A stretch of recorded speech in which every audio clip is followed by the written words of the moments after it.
Okay, hello everyone. Today we will introduce how to find the pipe size and how to select appropriate pipe size for a building, okay, for a plumbing system. And to begin that, let's review how to determine street main pressure we introduced the last lecture. So for if we want to determine street main pressure, we need to determine the most critical fixture. That is the most highest fixture in the building, in the structure. And then determine developed lengths like horizontal, the pipe length, and what's a total equivalent length. Like you have to consider fitting, width, and also water meter. What is the equivalent length for them, and then use this to calculate the total friction loads. And also another one, we need to use most critical features height to know what is static head. So let's one by one to review. First one, you need to confirm pressure required, especially the static head and horizontal pipe lengths. So find the highest and highest from the structure. So like this figure, the highest should be the second shower in the top level, like this area, this one. Okay, and also like you can calculate this one because we have not sure the horizon we cannot sure the pressure required which one is higher between this one hose pipe and the shower, because this one seems like have the long pipe long length, so you can calculate both of them, same as the last lecture example we introduced. So identify the height and horizontal pipe length, and the total length of all horizontal and vertical pipe from the main to most critical fixtures we already introduced. Like height, that means height, that means static head, we can introduce, right? And also the horizontal pipe, we can introduce friction loads. Water goes through the horizontal pipe. And then last one is equivalent length. So for the fitting and width, based on depending on the diameter and also nominal size. So we can, and also depending on the type of the width and fitting, we can find the equivalent length. Okay, equivalent length is mean the we can convert the friction loads in the fitting and the width to the horizontal pipe length, and then to calculate the total friction loads. And like if you want to quickly get the friction loads for fitting and width, you also can use this one. Like you don't want to spend too money, you don't want to spend too much time on calculating the friction loads on the fitting and width. You can directly use this one. Use length total horizontal pipe length by 1.5 to get the a round number for the fitting and width friction loads. Okay, they have the two method, but if you want to get exact number, use this one, like the calculation method we already introduced last class. And then now you already got the total main pressure, right? So total main pressure, you got it, is calculated one. You have to contact the utility company and the fire department, make sure they can provide it. Okay, because like in the Hattiesburg, we have the water storage, very tall water tank, water storage. So we need to provide, we need to get the water from there and go through the underground pipeline to supply water to the different building, different type of the building, individual buildings. So we based on this office building, we are stay in the USM. At USM, we already calculate the total main pressure we require to supply water to the critical fixtures. So we need to contact the utility company. So can we provide this pressure? This pressure is larger or smaller? And based on this, we need to consider, do we need to install wave, like pressure wave, reducing pressure, increasing pressure, or balancing pressure to provide appropriate pressure to the fixtures. So let's review the formulas. Also for the homework 4, you can find it. You also need to use it. Total street mean pressure is per fixture flow pressure plus static head plus the friction loads plus friction loads through meter. And that's one include horizontal friction loads on the horizontal pipe, friction loads due to wave and fitting. Okay, that's one. There's friction loads through water meter. So that's all for the pressure calculation. And then let's see the upfeed and downfeed water supply system. So upfeed, last class we introduced the water go up, go rider to supply water to the plumbing. So typically up to 5 stories high, we can use upfeed system. So we need to make sure the source pressure is enough for the building source. Like here, we located the water heater located on the basement of the building. So we supply water on the bottom of the building, and then supply water go up.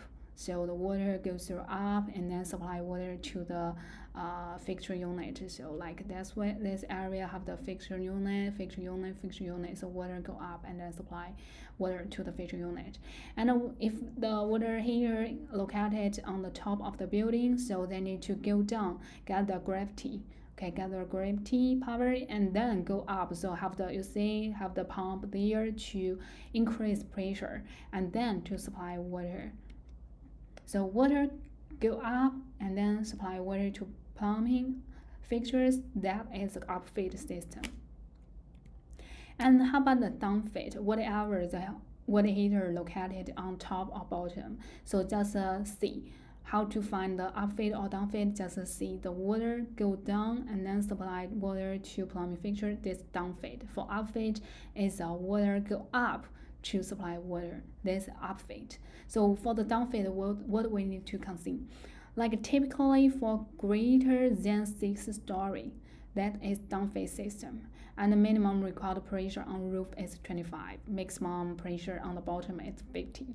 If higher than 15 stories, create vertical zone where the minimum 25, max is 50. So each zone should be water source 35 above the top level of the zone for minimum fixture pressure. So here's just the explanation and description to and the standards for the downfeed system. And for you, like this class, you just need to remember how to how to determine that is upfeed or downfeed. Like typically greater than 6 story, you have to use downfeed. What is downfeed system? The water go down to supply the plumbing fixtures water. That is downfeed. And for the building up to the 5 stories, we supply water go up and then to supply water to plumbing fixture is upfeed. So now we already got a review for the pressure, water pressure calculation and downfeed upfeed system. So let's see how to design a supply plumbing system. Like the first one, we need to know how many people in this building, occupancy load, and then to see how many fixtures per occupants we need to provide, and then calculate the total supply fixture unit, WSFU.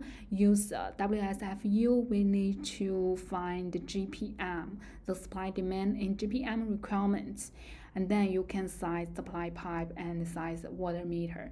Okay, this is a whole design process for a supply plumbing system. Like first one, how to find occupancy load. We have to check the plumbing code, building code to find it. Typically, you can get it from architect, but if you cannot do that, if you can get this information from architect, what you can do? Like based on the total floor area, square feet of the building, and the type of the occupancy, you can find the occupancy load. Like how many number of the people you can look at it in this building. Like for example, from this table, here is a floor area in square feet per occupant. Like per person, how many floor area we need to provide. Like first one, you need to see the type of the building. That is office building, and then we know the total floor area is 44,000 square feet. So estimate occupancy. Like this one, floor office is 150 square feet per person. So the total occupancy number, total occupancy load is 44,000 and divide 150.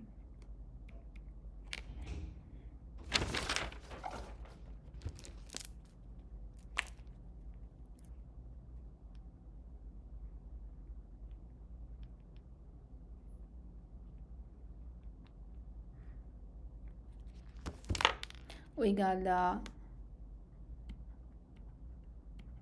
occupancy load. And for this one, the church had 200 pews and each 12 feet long, estimated occupancy. Like this one, church and the fixed pew. This one, allow the 18-inch per seat. Per seat, that means occupant, one person. So first one, we use each pew long, 12 feet by 12-inch, because each feet have the 12-inch, and then divide 18.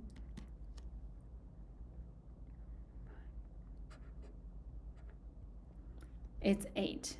Okay, 8 people for per pew, and in total have 200 pew by 8, should be 1,600 people. So we got that one, and then one by one you can calculate the rest of them. So method is the same based on the floor area per person, and then you can get how many people there. So calculate by yourself and then check the answer. And then second one, we know how many people on there, and then we can use the occupancy load and the type of the building to determine fixture type and the quantity. So let's read this table. Here is a type of the building: business, educational, and factory, industrial. And here is a distribution for the type of the building.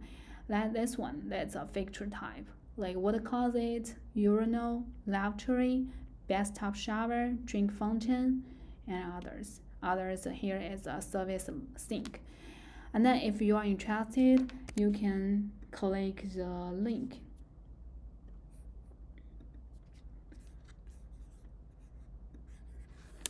To see detailed plumbing code. That one is the international plumbing code. Here it provides very detailed things, and also you can find other table standards we used in this class. And then let's go back to the slide, how to find fixture type and quantity. Like for example, we are design the plumbing system for business office, for the business office building. So now let's see how many fixtures we need to install. We assume have the 1,000 people in there. Okay, assume, and business office building.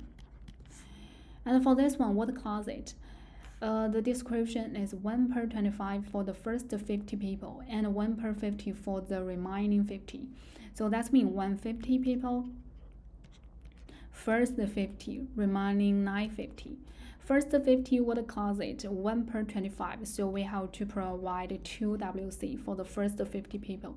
And the remaining 950, 1 per 50 for the remaining. So that's 950 divide 50. Is 19 WC.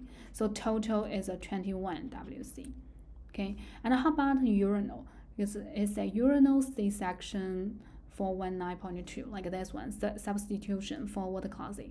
In each bathroom or toilet, urinal shall not be substituted for more than 67% of the required water closet. In assembly and educational occupancy, urinal shall not be substituted for more than 50% of the required water closet in other occupancies. Like this one is business office, so we can choose like this one. And we calculate total WC is 21. And male and female, we assumed 50-50, okay? 50-50. So with the closet, we can separate 11, because we cannot provide 10.5 water closet for each. for male and female. We have to choose 11. Okay, choose 11, turn 1. And for female, we don't need to consider urinal, but male we have to consider urinal. So now we have 11 water closet or urinal and urinal for male.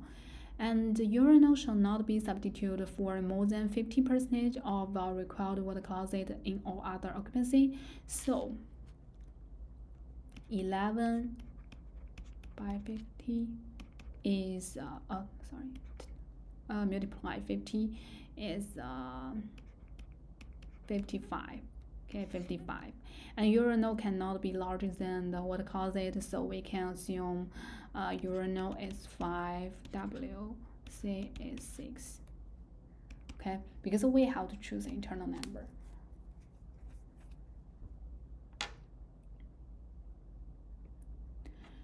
And then here is an example. The business office, okay, business office again, this one. We got the total floor area is 100,000, 100 square feet per person. MF male female ratio is 50-50. So let's see what's the total occupancy load. 100,000, 1,000 people. Okay, first determine the occupancy load, and then to determine the fixture type and quantity. For the WC, we already calculated, right?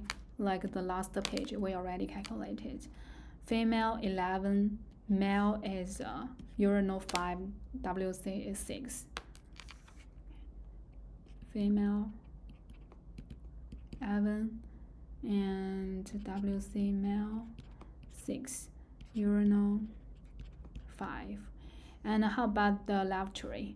Lavatory is 1 per 40 for the first 8. So 8 by 40, this is the first one, first 8, and then remaining 1,000 minus 8, and by 1 per 8 for the remaining, so 8. The number is 2 plus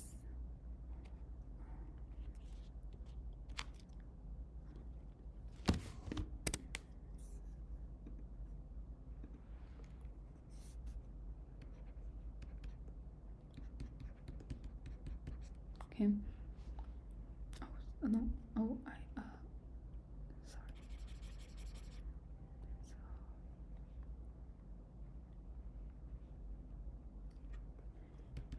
It should be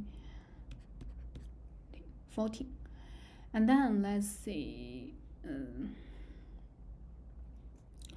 bathtub. We don't need to provide bathtub or shower for the business building. And drink fountain is 1,000 people divided 110, and service tank 1. Okay, so based on that, we determine the fixture type and quantities required for the building. So here is a solution. If you don't know how to find it, so here is solution. But I recommend you can calculate by yourself and then to see the answer. So now we already know the the fixture type and the number. Let's see, determine water supply fixture unit.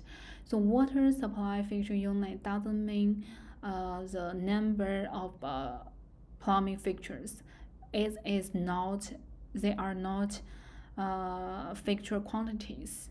So let's see what's mean of that.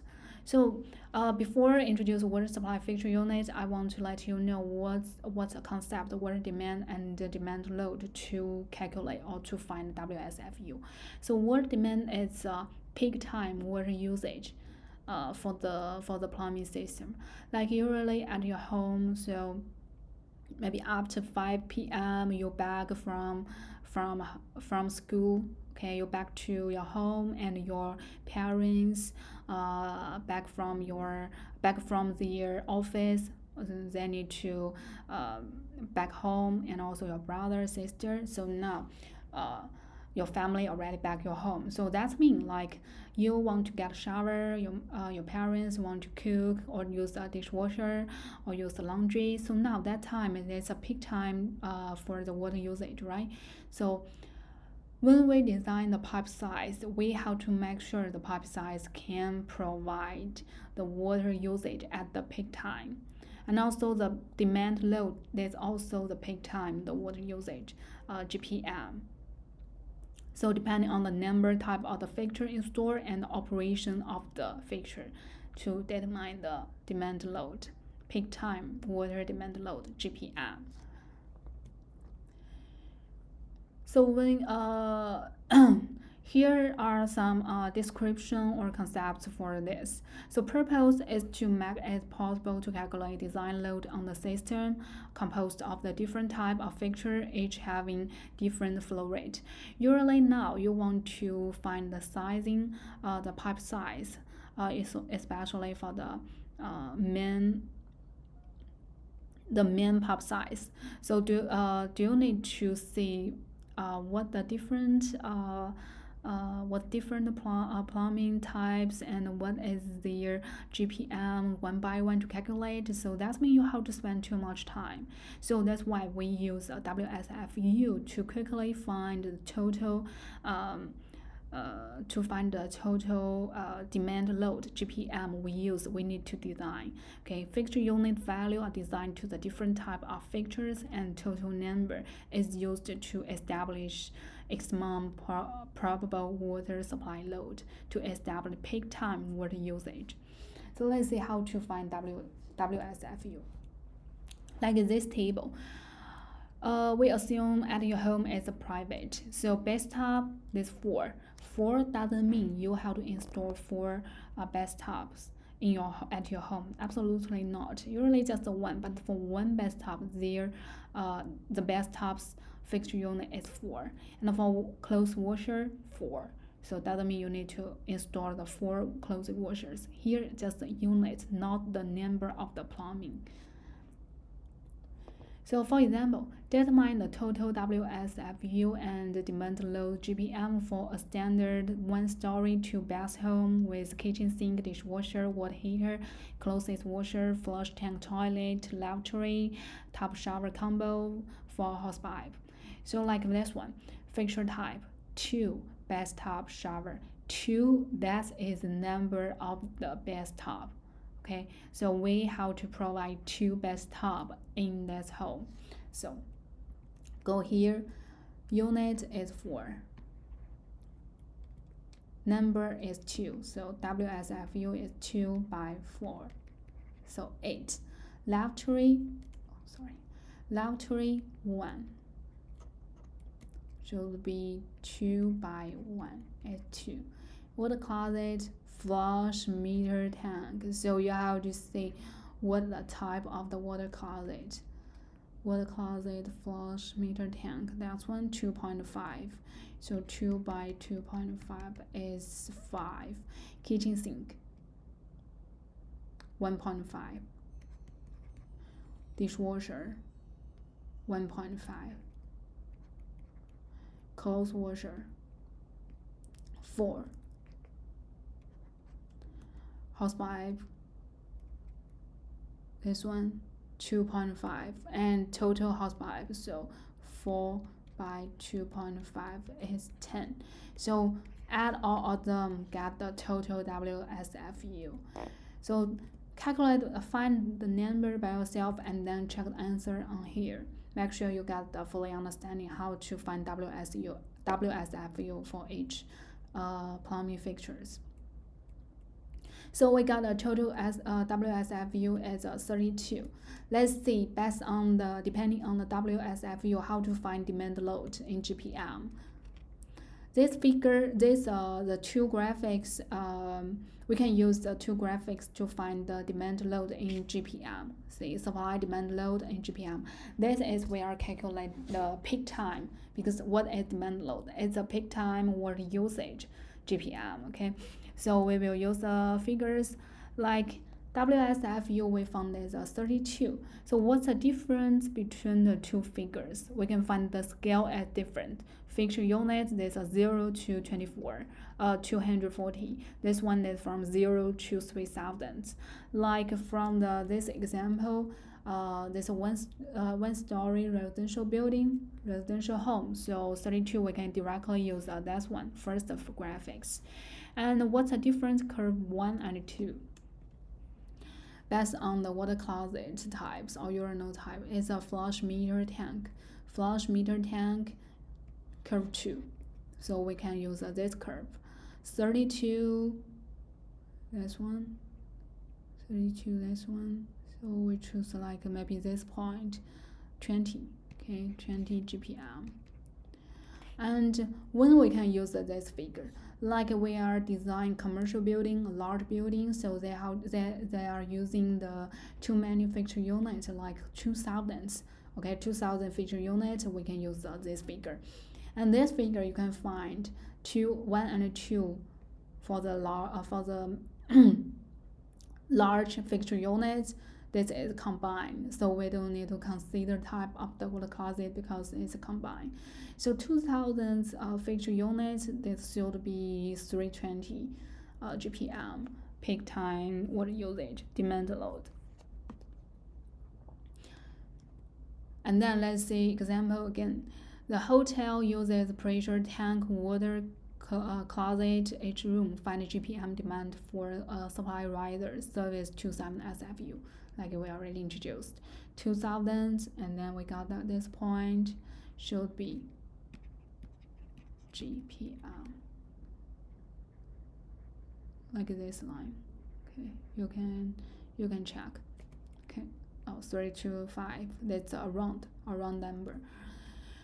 And then we got, so what we already done. So first one to find how many people, occupancy load, okay.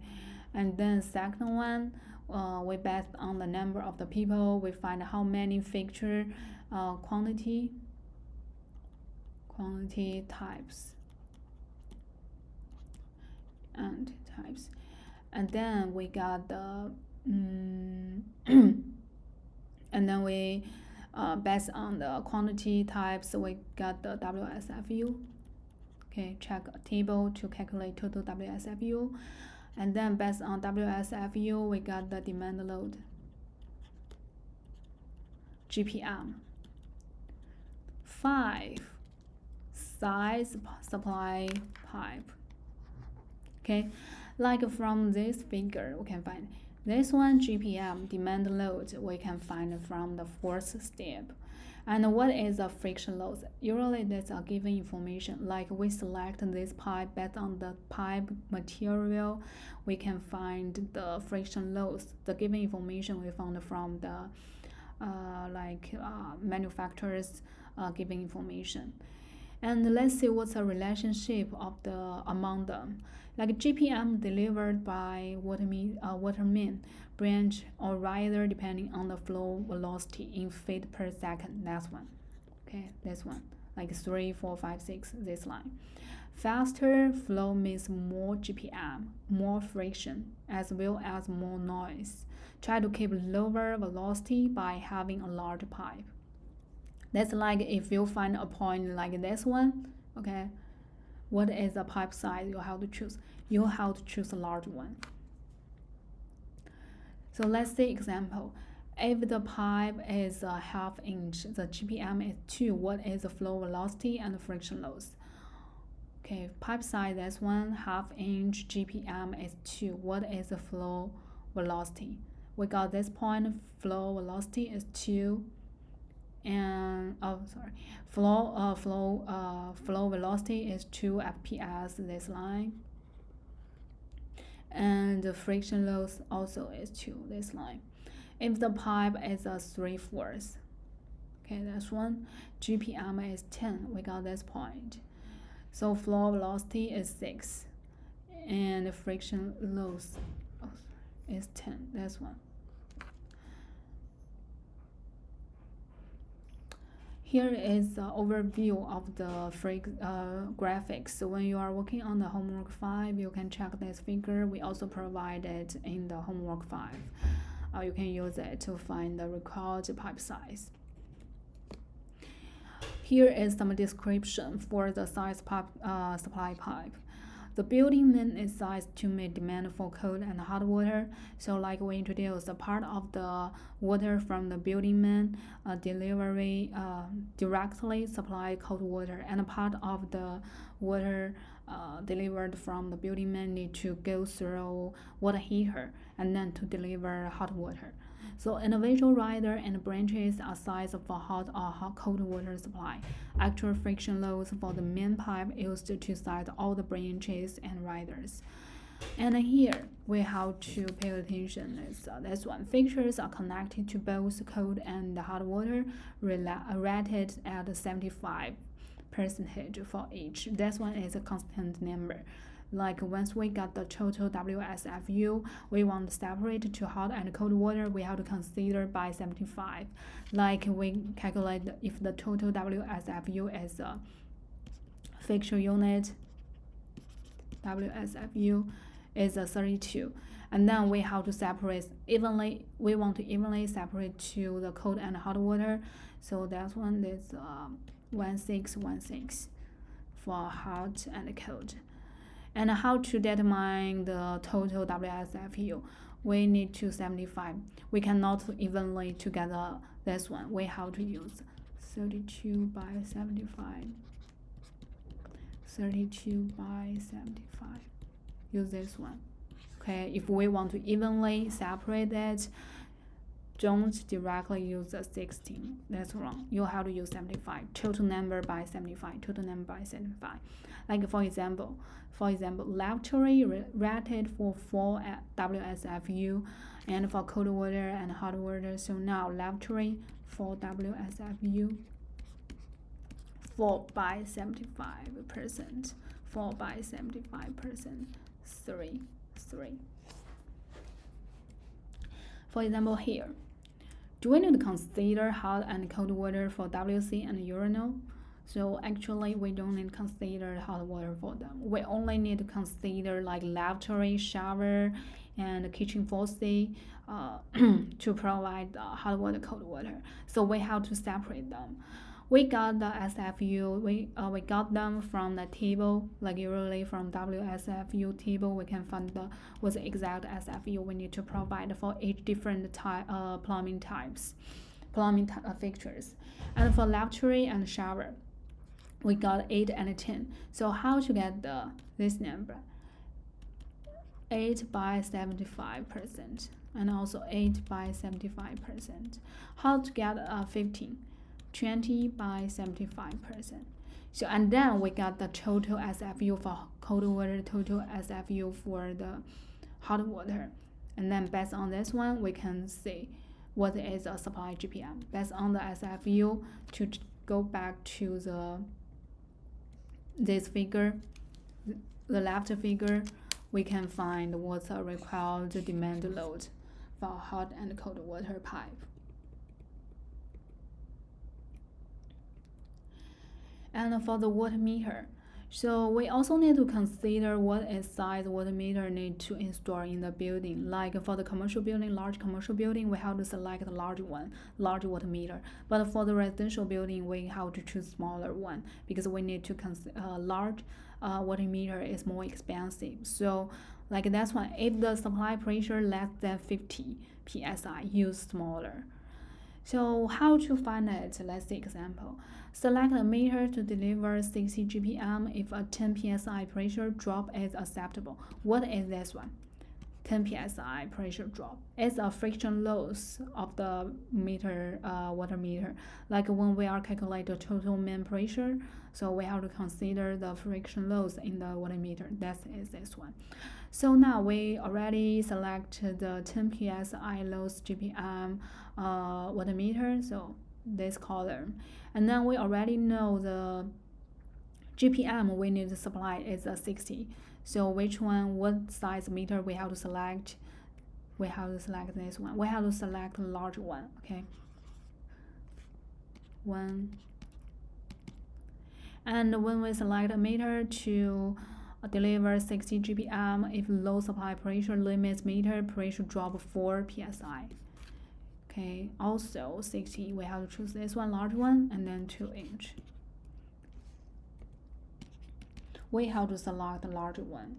Make sure the water meter can provide the enough like a peak time the water usage goes through and the water meter. And here is an explanation for our homework 5. They are similar questions but a little bit different with your homework 4. I hope you can get a fully understanding how to find the solution. Like this one, let's read the question. Assign the total WSFU load for each device and the building total load. Fill in the corresponding boxes. Use non-public. And when the half-inch hosepipe and flush tank toilet, that's a type of the toilet or water closet. So here you can find BG. What is BG? BG is a bathroom group. And we can see the BG1 is shower, lavatory, and WC. And this combine hot water, cold water. Let's see. Shower, lavatory, and water closet. Water closet is the flush tank, so should be the last one. Unit is a 3.5. Okay, like for you can use a draw text box to fill out the number in your homework. And BG2 is a bathtub, lavatory, and water closet. Bathtub, lavatory, water closet. So you also need to choose FT, flush tank. So 4. This one is 4.0. And how about the hosepipe? Hosepipe is a half-inch hosepipe. So should be choose this one, 3. And how about this one, lavatory? This one is individual lavatory. So you have to find from this area lavatory 1. Water closet, flush tank.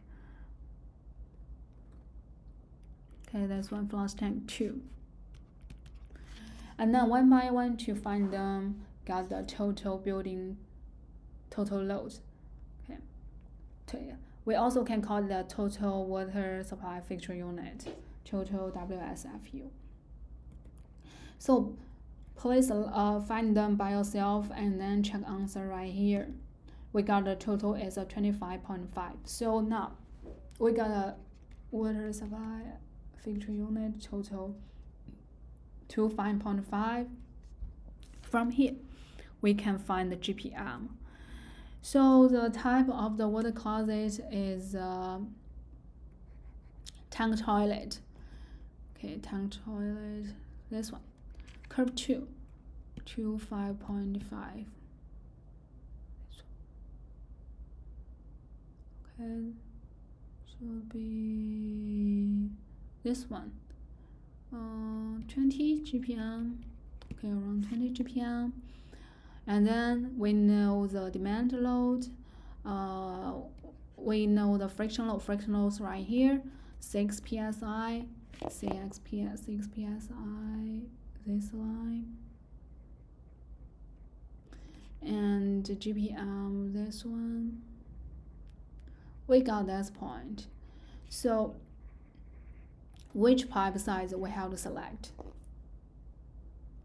We have to select this one. We have to select a large one. Why? Because this demand load we choose is a peak time water usage. That means we have to choose a large pipe to make sure that enough water can go through there. So we have to choose up one. Like for example, if you find the line on here, so which pipe size you have to select? You have to select 3, not this one. You have to select large one. Okay. This is a method to find the pipe size.